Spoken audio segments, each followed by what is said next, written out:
Bad Brad is a very bad guy, as he commits many atrocities against humankind, usually crimes related to assault and murder.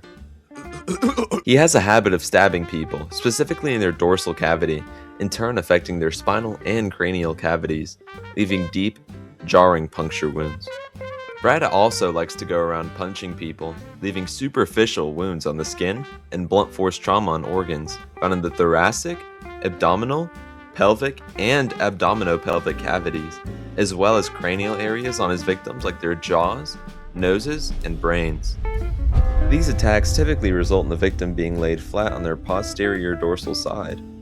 Since Bad Brad has OCD, he makes sure his victims are always left laying in standard anatomical position, keeping the victim's palms facing anteriorly or ventrally with any weapon that Brad used laying lateral and caudal to the body before he flees the scene, leaving his crimes very recognizable to law enforcement. One day, he is looking for his next victim when, unknowingly, he picks a fight with prime Muhammad Ali, gets his butt whooped with bone fractures in his radius and ulna distal to his elbows and in his sternum medial to his spine. In an attempt to flee, Bad Brad runs into oncoming traffic and gets sent flying in the air by a car, resulting in his femur breaking proximal to his hip as well as his coccyx, sacrum, and the rest of his pelvic bones inferior to his thorax.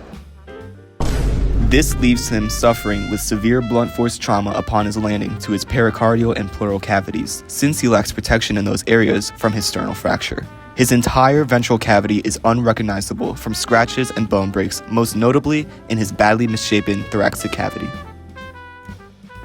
The only way you can recognize his mutilated body is by looking at anything superior to his neck, as his face is perfectly intact without a single scratch. Bad Brad, as we all know is very bad, goes to a place he deserves to be in. Circles of hell. He lands himself in the layer of violence, but on his way down, he hits multiple trees, leaving small lesions on his left lower and right lower abdominal quadrants. Or, in other words, his left-right lumbar and iliac regions, umbilical region, and hypogastric region. The first of many punishments Bad Brad will go through is the dismemberment chamber. He is first sliced along the transverse plane right below his left and right upper quadrants or his left and right hypochondriac and epigastric regions, separating the top of his body from his lower half. Bad Brad later receives a perfect mid-sagittal dissect separating the left side of his body from his right.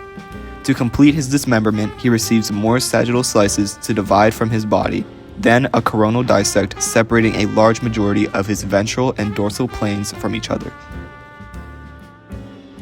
With that, Bad Brad has received 1 hour's worth of punishment out of the millions of years he will be forced to endure.